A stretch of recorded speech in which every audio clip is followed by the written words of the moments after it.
नमस्कार दोस्तों, मैं हूं शाइना एनसी। स्वागत है आप सभी का विविध भारती के कार्यक्रम रोशन करे दुनिया में। हर हफ्ते हम आपसे मिलाते हैं एक नई शख्सियत के साथ, ऐसे लोग जो अपने प्रोफेशन के साथ साथ समाज के लिए कुछ अच्छा काम कर रहे हैं और लोगों की जिंदगी में रोशन फैलाते हैं। आज हमारे साथ स्टूडियो में मौजूद है शीबा जॉन जी और जॉन मैथ्यू जी, जो मर्सी जॉन मेमोरियल चलाते हैं। मर्सी जॉन मेमोरियल बुजुर्गों के लिए एक घर है। पता करते हैं कि इसके पीछे क्या ख्याल है। स्वागत है आपका जॉन जी। धन्यवाद शाइना जी। जॉन जी, बताइए कि आपने जब मर्सी जॉन मेमोरियल की स्थापना की, क्या सोच थी? इसका पीछे एक कहानी है। मेरी स्वर्गीय पत्नी बुजुर्गों का सेवा में बहुत उत्सुक था और वो उनका इच्छा था, जो माँ बाप को कोई देखता नहीं है और उनको अंतिम एक मुस्कुराते हुए चेहरा से निकलना चाहिए था। तो वो इस हिसाब से उसने अपना काम सेंट कैथरीन होम से, मदर तेरेसा का होम से, डिस्ट्रिक्ट होम से उन्होंने सेवा किया था।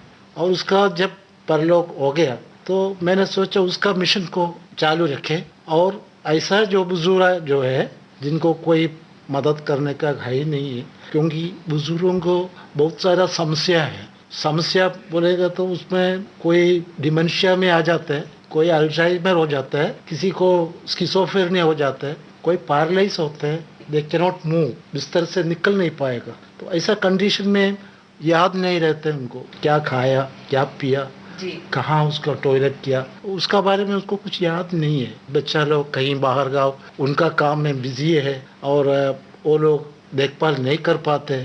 और आजकल आपको मालूम है कि मुंबई का स्थिति, वन रूम किचन में सब रहते हैं, उन लोगों के लिए बहुत कठिन हो जाता है ये सब। तो हमने ये सोचा कि ऐसे लोगों का, ऐसा बुजुर्गों को हमने कुछ मदद करे, उनका कम से कम अंतिम और उसका संस्कार एक सही तरीके से सम्मान के साथ हो जावे। वो जाते जाते एक मुस्कुराते चेहरा हमको देखना चाहिए था। वो हिसाब से हमने ये शुरू किया। आज हमारे पास करीब 85 बुजुर्ग है। उनमें हर वर्ग का, हर जात का और हर प्रांत का, कश्मीर से लेके कन्याकुमारी तक लोग हमारे साथ हैं। जिनका पास कुछ है ही नहीं है वो भी है, जिनको थोड़ा दे सकते हैं वो भी है, जिनको हाई क्लास है उनको भी संभाल रहा हूँ। जॉन जी, बहुत अच्छा काम कर रहे हैं आप मर्सी जॉन मेमोरियल बुजुर्गों के लिए, और खास तौर से जब किसी के पास स्किज़ोफ्रेनिया है या डिमेंशिया है या अल्जाइमर्स है या पैरालाइज्ड है। हम देखते हैं कि मुंबई जैसे शहर में तो बहुत ही कठिन होता है इस रफ्तार में किसी को सम्मान के साथ विदाई देना। ये बहुत बहुत बड़ी बात है। मैं शीबा जी आपसे पूछना चाहती हूँ कि जब एक ओल्ड एज होम की बात होती है तो किस तरह से अलग है इस घर या ये मेमोरियल अन्य जगहों से, और जो लोग कश्मीर से कन्याकुमारी से आना चाहते हैं वो कैसे आपके साथ संपर्क करें? शाइना जी, हमारा ओल्ड एज होम बाकी ओल्ड एज होम्स के जैसे ही लोगों को रोजमर्रा जिंदगी में तो उनको हेल्प करते ही हैं, जेरियाट्रिक और मेडिकल असिस्टेंट्स के द्वारा।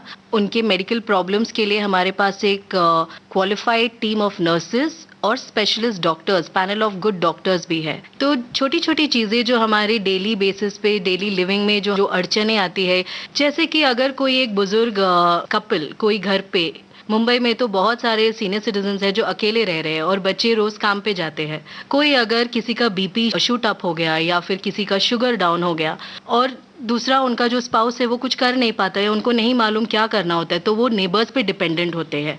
अब नेबर्स भी अगर काम पे चले गए तो कोई नहीं रहता है। ऐसी जो चैलेंजेस है ये सब यहाँ असिस्टेड लिविंग में उस बात में उनके बच्चों को कोई टेंशन नहीं रहता है, बिकॉज हर वक्त कोई है इमीडिएट मेडिकल केयर के लिए जो हर चीज करके उनको इन्फॉर्म कर देते हैं। इसके अलावा आई थिंक हमको एक चीज जो हमें थोड़ा सा अलग कर देता है कि we enjoy a very good rapport जो हमारे लोकल गवर्नमेंट बॉडीज के साथ है।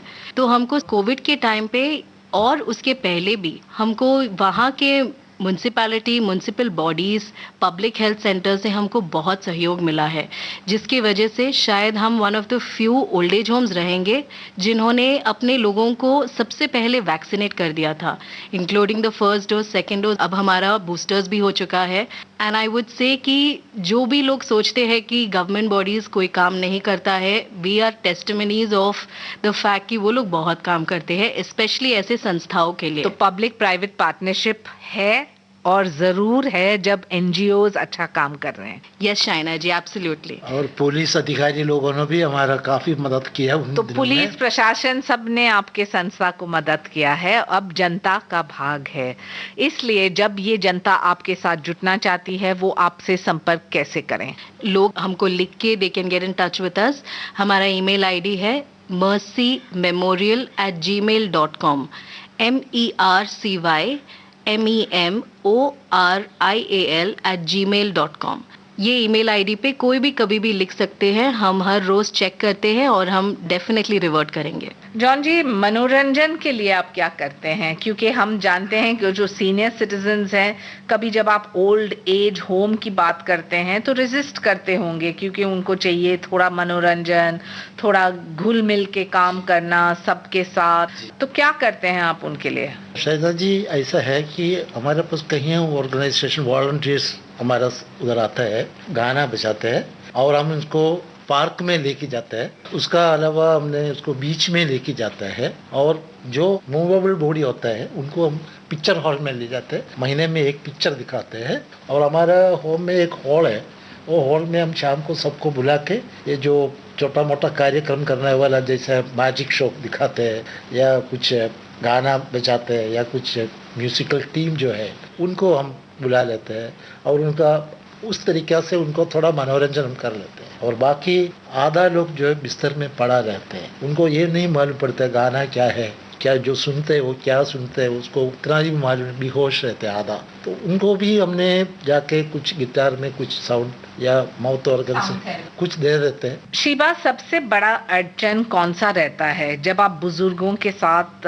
काम कर रहे हैं और आप चाहते हैं कि वॉलंटियर्स आएं? आप कैसे लोगों तक जोड़ते हैं और जुटते हैं? क्योंकि रोशन करे दुनिया इस कार्यक्रम के पीछे एक लक्ष्य है कि ज्यादा से ज्यादा लोग जो सुन रहे हैं इस कार्यक्रम को वो ऐसे संस्थाओं के साथ जुटे जिनसे वो प्रभावित हैं। शाइना जी, बहुत सारी चीज़ें हैं जो लोग कर सकते हैं। सबसे बड़ी चीज़ है अपना टाइम देना, और लकीली आज के दुनिया में लोग वो समझते हैं कि यही है सबसे इम्पॉर्टेंट चीज़।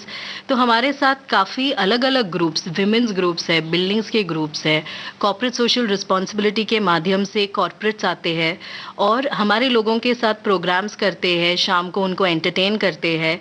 उनके लिए काफ़ी ऐसे वॉलंटियर्स हैं जो आके अपना 2 घंटा हर रोज़ देते हैं उनकी ग्रूमिंग के लिए। छोटी छोटी चीज़ें करते हैं, जैसे कोई उनका हेयर कटिंग फ्री में करके देता है या फिर कोई आके उनका नेल कटिंग करता है या पेडिक्योर मैनिक्योर।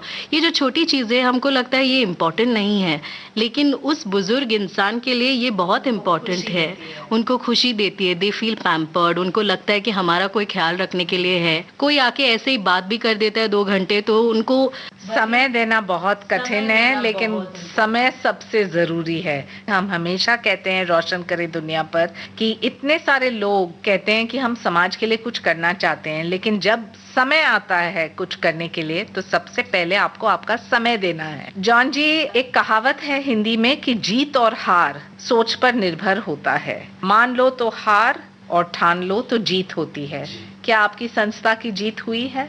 जरूर वो है, क्योंकि हमारा दिल का संतुष्ट जो हम होता है वो हमारा जीत है। हम पैसा का या अमानत बनाने का सोच में नहीं है, मानवता को सेवा करें। वो सेवा में जो कंट्रीब्यूशन हम देते हैं, 5% हो, 10% हो, 1% भी हो, वो हमारा मन को संतुष्ट करते हैं, वही हमारा जीत है। तो आपकी जीत है आपकी मन की संतुष्टि, ये बहुत बड़ी बात है। शीबा जी, युवाओं को जो प्रेरित करना है, mainly for senior citizens, there is a lack of awareness. They don't realize how painful old age can be. How do you reach out to them? Shaina ji, youth today are very aware. I would say they are not like how most people believe that they're indifferent.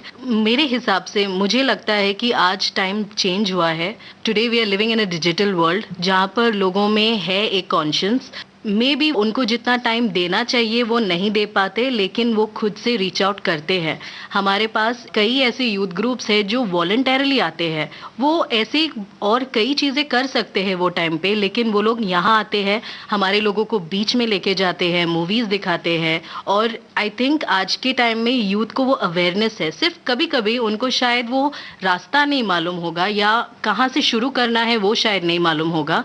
अगर वो थोड़ा और अगर find out करे तो बहुत सारी चीज़ें हैं उनको जो अपने दिल के करीब जो कॉज लगता है, भले वो बच्चे हो, बुजुर्ग हो या जो भी हो, हर एक कॉज के लिए कई संस्थाएं हैं बॉम्बे में। तो आई थिंक आज के यूथ बहुत अवेयर है, बहुत स्मार्ट और इंटेलिजेंट है, and I am very positive कि आगे जाके ये जो यूथ है हमारा ज़्यादा माइंडफुल, थॉटफुल और आगे करेंगे अपने सीनियर्स के और सेंसिटिव भी रहेंगे। कहते हैं हयात लेके चलो, कायनात लेके चलो, चलो तो सारे जमाने को साथ लेके चलो और हर एक वर्ग स्तर को लेके चलो। मर्सी जॉन मेमोरियल की स्थापना जब हुई थी, जॉन जी, क्या आपने ऐसा सोचा कि इतना बड़ा एक एनजीओ बनेगा जो बुजुर्गों के लिए काम कर रही है, जो लोगों की जिंदगी में रोशनी ला रहे हैं, मुस्कुराहट ला रही है, या आपको लगा कि याद में ये एक संस्था है? शहना जी, मैंने जब ये इंस्टीट्यूट बनाया तो 100 आदमी को